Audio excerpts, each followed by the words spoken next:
Salim wa barik ala sayyidina wa habibina wa syafi'ina wa maulana Muhammadin wa ala alihi wa ashabihi wa man tabi'ahum bi ihsan ila yaumiddin, amma ba'du. Ayyuhal hadirun, usikum wa nafsi bitaqwallah faqad fazal muttaqun. Qala Allah ta'ala fil Qur'anil Karim, A'udzu billahi minasyaitonir rajim. Bismillahirrahmanirrahim. Ya ayyuhalladzina amanu taqullaha haqqa tuqatih wa la tamutunna illa wa antum muslimun. Hadirin sidang salat Jumat yang dirahmati Allah Subhanahu wa taala.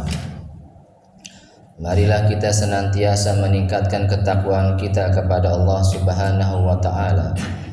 Takwa dalam arti yang sebenar-benarnya takwa, dengan mengerjakan segala perintah-perintah Allah dan meninggalkan segala larangan-larangan Allah Subhanahu wa taala. Hadirin yang dirahmati Allah Subhanahu wa taala, pada kesempatan khutbah pada siang hari ini, tema yang akan khatib sampaikan adalah tentang ciri-ciri orang-orang yang bertakwa kepada Allah Subhanahu wa taala. Hadirin yang dirahmati Allah Subhanahu wa taala, apabila kita ingin mendapatkan kehidupan yang penuh dengan kebahagiaan, penuh dengan kesuksesan dan juga keberkahan, kuncinya adalah satu, yakni kita bertakwa kepada Allah Subhanahu wa taala.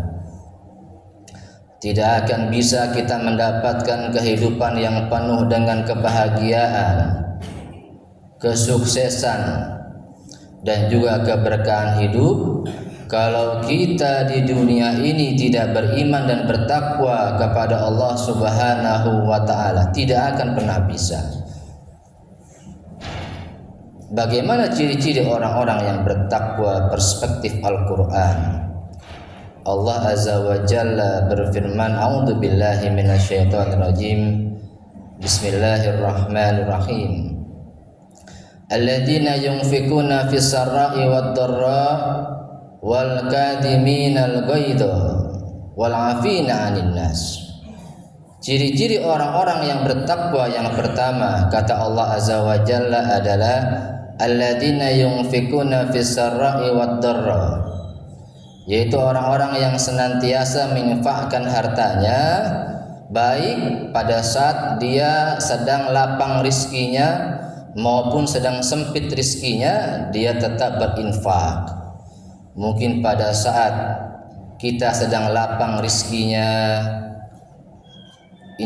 kita infak bisa 100.000, 50.000, 20.000. Kita sedang sempit rizkinya, kita tetap infak walaupun jumlahnya berkurang menjadi 5.000, 2.000, tidak apa-apa. Yang penting kita konsisten dan istiqomah terus dalam berinfak. Hadirin yang dirahmati Allah Subhanahu wa taala, dalam hidup ini kita pasti akan berpindah dari alam lain ke alam lain. Kita pasti akan pindah ke namanya yang alam barzah, alam kubur. Dan di alam kubur itu kita bisa sampai 1000 tahun lagi, sampai 2000 tahun lagi di alam kubur, karena kita menunggu sampai datangnya hari kiamat. Maka kita harus punya yang namanya amalan sedekah jariyah.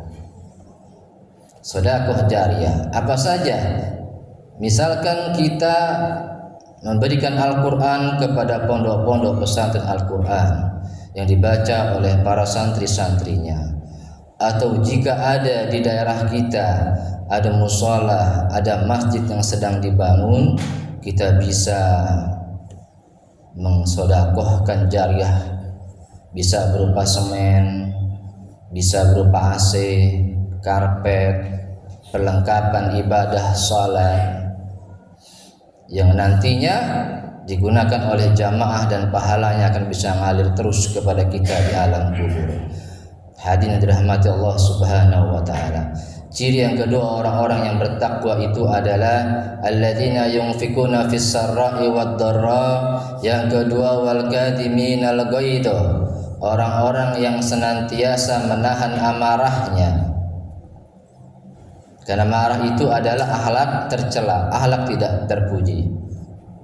Lantas bagaimana ada hadis kata Rasulullah sallallahu alaihi wasallam, perintahkanlah anakmu salat ketika usianya 7 tahun dan pukullah mereka kalau mereka tidak mau salat saat usianya 10 tahun. Kalau kita belajar hadis, kita tidak boleh yang namanya belajar secara literal atau tekstual. Kalau kita lihat hadis ini, kita fahami secara mentah-mentah dan tekstual, maka jatuhnya nanti menjadi orang tua yang melakukan kekerasan fisik kepada anak-anaknya, orang tua yang kasar kepada anak-anaknya, main pukul, main tendang, main gampar kepada anak-anaknya. Orang tua yang model seperti ini parentingnya, orang tua yang nanti bisa ditangkap oleh KPAI, Komisi Pelindungan Anak Indonesia. Maka kalau kita marah pukul anak, nanti anak bisa balik pukul kita. Kasar sama anak, maka anak bisa kasar sama kita. Maka anak suka dengan orang tua yang penuh kasih sayang dalam mendidiknya. Hadis ini maksudnya menurut para ulama adalah ada model orang tua yang dalam parentingnya dia orang tua yang bawel. Apakah suaminya, apakah ayahnya, apakah ibunya kalau sudah datang waktu sholat dengar azan maka anaknya disuruh sholat. Nah, sudah masuk sholat dulu ya anak yang solehah, sholat dulu, nanti kamu main lagi. Azan lagi disuruh lagi sama orang tuanya, nah sholat dulu, nanti kamu main lagi. Dari ada jarak waktu usia 7 tahun, 8 tahun, 9 tahun, 10 tahun, ada waktu 3 tahun ke 10 tahun. Maka di usia 10 tahun karena orang tuanya selalu menyuruh sholat, usia 10 tahun orang tua ke kamarnya, maka orang tua mendapati anaknya tanpa disuruh dia sudah sholat sendiri di kamarnya. Otomatis ada model orang tua yang parentingnya ini orang tua yang cuek saja, tidak peduli masa bodoh kepada anak-anaknya. Apakah anaknya mau sholat, anaknya mau tidak sholat, masa bodoh. Akhirnya bablas, anak sampai usia SMP dia tidak pernah sholat 5 waktu. Usia SMA, sekolah SMA, tak pernah anaknya sholat 5 waktu, meninggalkan sholat. Maka orang tuanya marah, memukul anaknya. Maka yang dosa adalah saat dia memukul anaknya, dia yang dosa. Dulu kemana saja saat usia 7 tahun kau tak suruh sholat anakmu. Hadirin sidang sholat Jumat yang dirahmati Allah Subhanahu wa ta'ala. Yang ketiga adalah ciri-ciri orang-orang yang bertakwa itu adalah wal'afina 'anil nas. Orang-orang yang senantiasa memaafkan kesalahan orang lain. Jiwanya pemaaf, jiwanya bukan pendendam. Orangnya tidak punya yang namanya penyakit hati, dendam, kesal, dengki, benci sama orang, enggak pernah. Hatinya qalbun salim, hatinya bersih, selamat dari penyakit-penyakit hati.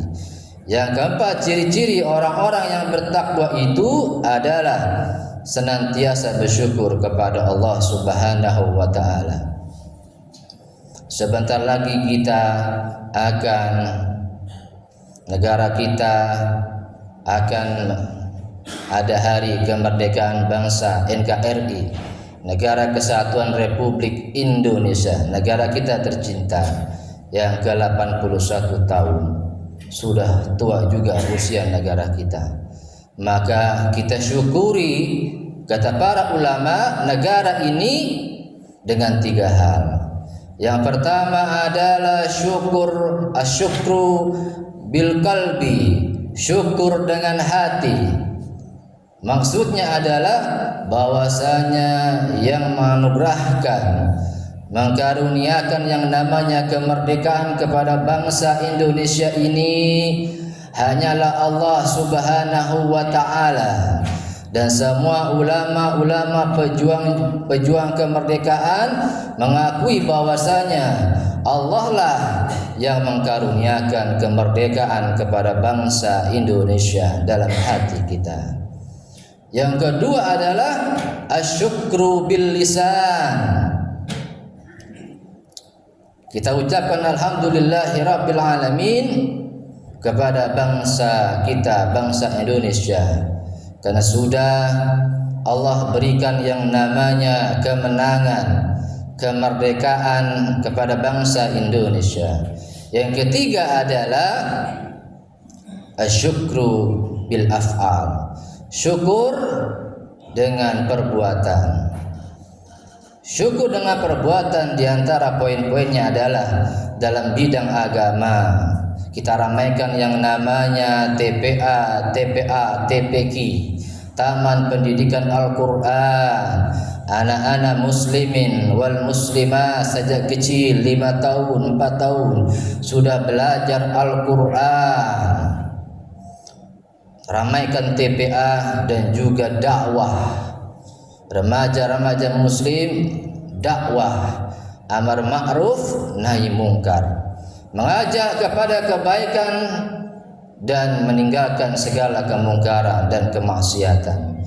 Dalam bidang pendidikan, para pemuda-pemudi Islam, remaja-remaja Islam belajar dengan sungguh-sungguh menjadi orang-orang yang berilmu.